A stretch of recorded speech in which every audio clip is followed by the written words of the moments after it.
Welcome, everyone, to AI-deas. We're part of the Good Business Podcast, brought to you by the PHINMA-DLSU Center for Business and Society. That's right, where we explore business as a force for good. And today's deep dive is a little different. It's actually generated with some help from AI using Notebook LM. Interesting. So what are we diving into? We're looking at something I think many of us noticed over the recent break, the changing face of Holy Week in the Philippines, specifically how businesses operate during this time. Yeah. It definitely feels different than it used to. Exactly. So our mission here is to unpack that, to try and understand the societal shifts that might be behind these changes during what's traditionally been a very solemn period. Okay, sounds good. And where are we drawing our insights from for this? Our main source is an article from the Managing for Society column. It was published in the Manila Times. Got it. The title is Holy Week Traditions and Transactions. And it really does lay out some key observations and asks some pretty pointed questions. Questions about that balance, I imagine, between tradition and, well, transactions. Precisely. How we're navigating tradition, commerce, and maybe our deeper values during Holy Week now. So to understand the shift, we probably need to look back first, right? What was the baseline? Yeah, the article really sets that stage. It talks about the historical norm, say, from the 1950s right through to the 1980s. Which was? Basically a near-total commercial shutdown from Maundy Thursday all the way to Easter Sunday. Businesses just closed. Wow. Complete shutdown. Pretty much. The article paints this picture of cities becoming like ghost towns, everyone focused on reverence, family time. Commerce just wasn't the priority. It's hard to picture that now, isn't it? It really is. But then the article points out the first little crack in that, the beginnings of a change. Okay. It started, apparently, with the rise of religious tourism.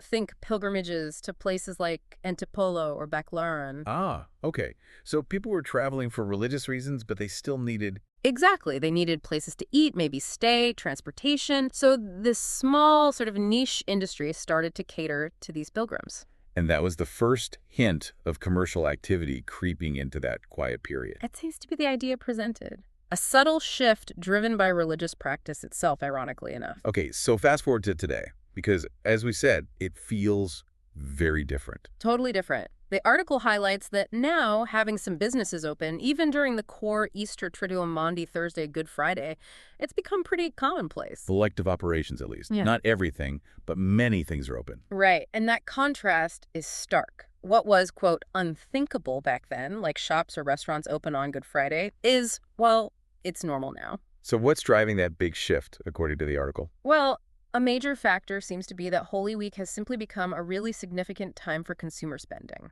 Ah, so it's viewed differently now. It seems so. More people see it as a long holiday, you know? A time for leisure, recreation, travel.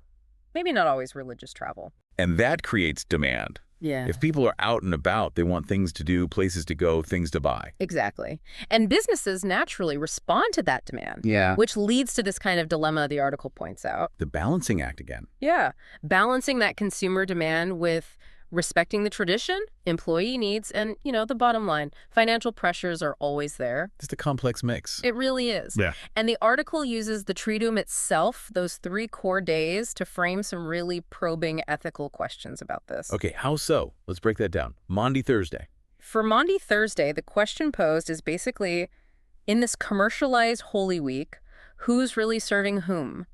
Meaning? Is it the businesses serving the genuine needs, or maybe just the wants of the consumers? Or, flip side, are the workers, the employees, primarily serving the financial interests of their employers by being there? That really cuts to the heart of it. Whose needs are being prioritized? The consumer's convenience, the business's profit, the worker's observance. It forces you to think about those dynamics. Then comes Good Friday. The most solemn day, traditionally. Right. And the question shifts to, who's carrying the economic cross here? Okay, I see the parallel. Is it the staff? The ones sacrificing family time, maybe their own spiritual practices, to be at work? Oh. Or is it the businesses that choose to close, potentially losing revenue, taking that financial hit in the name of observance? It highlights the trade-offs. Someone bears a cost, whether it's the worker giving up their time or the business giving up potential income. Exactly. What is the true cost and who pays it? It's not just dollars and cents. And it makes you think about this societal expectation, too. Is working on Good Friday becoming just another day for for some sectors. It's a heavy question. Then Black Saturday, traditionally the quiet day, the day of waiting. The pause. Yes.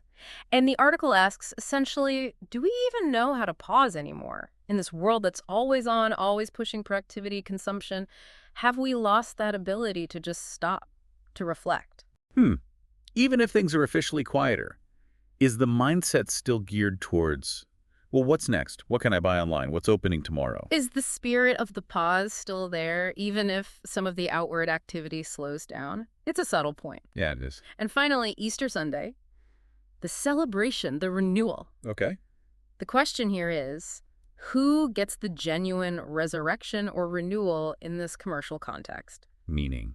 Is it mainly the businesses seeing sales bounce back, a resurrection of profits after the quiet days? Right. Or is it the workers who finally get a break, maybe a chance to reconnect with the meaning of the day after working through the peak demand? Where does the renewal truly lie? Economic renewal for the business, or personal, maybe spiritual renewal for the people involved? It really makes you consider what kind of renewal we're prioritizing. That's a powerful framework. Using the Tridium days really makes the tensions clear. Absolutely. So putting it all together, the article emphasizes these major challenges, but also maybe opportunities facing business leaders now. Yeah. That balancing act we keep mentioning. Profitability, employee well-being, respecting tradition. How do you juggle all that? Yeah, can you find that middle ground? Is it actually possible? Can businesses thrive without completely losing the solemnity, the traditional meaning of Holy Week? That's the million-dollar question, isn't it? It is, and the article reminds us, crucially, that it's not just businesses making these decisions in a vacuum. The consumer role. Yes. Our choices, what we demand, where we spend our money during Holy Week, that sends signals. We shape these norms, too. We vote with our wallets, essentially. In a way, yes. Now, the article also brings in the perspective of a Catholic business educator. Okay, what's that angle?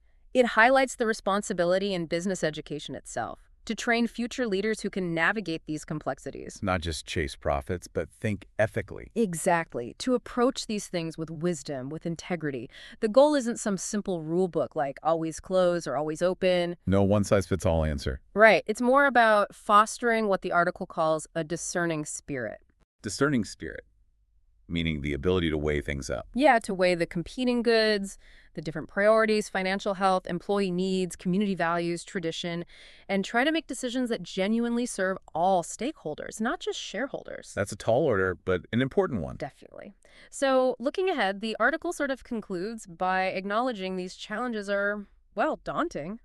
They're real. But also opportunities, you said. Yes, also opportunities for businesses perhaps to show leadership, to be creative. How so? Maybe finding innovative ways to operate or not operate that show empathy, that show a real commitment to the common good beyond just profit. Finding ways to honor both sides, the sacred and the secular. That seems to be the hope expressed, that through creativity, empathy, and a focus on the common good, we can find a path. A path where the traditions we pass on aren't just empty rituals. Exactly. But living expressions of our values, even as society changes around them. That's a hopeful note to aim for. It is.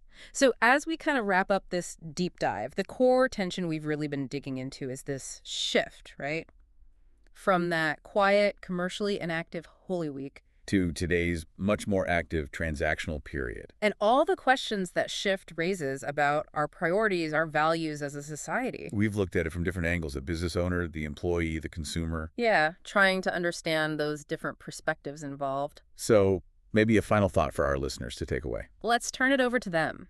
We encourage you to think about your own experiences, your own observations from this past Holy Week. What did you notice? Which businesses were open, which were closed? Did anything stand out? And what about your own choices? Did you consciously decide to patronize or avoid certain places? What influenced those decisions for you? It's personal, isn't it? How we each navigate this. It really is. And maybe the final bigger question to chew on, building on all this. As Holy Week keeps evolving, alongside our super connected, often consumption-focused world, what are the fundamental values that should guide us? Both our individual choices, day-to-day, and the bigger strategic decisions businesses make. How do we make sure that the Let's call it the business of life, doesn't totally swamp the life of the spirit during times like these. Yeah, how do we keep that balance? It's definitely something worth reflecting on further. Indeed, a complex interplay, and one that likely won't stop evolving anytime soon.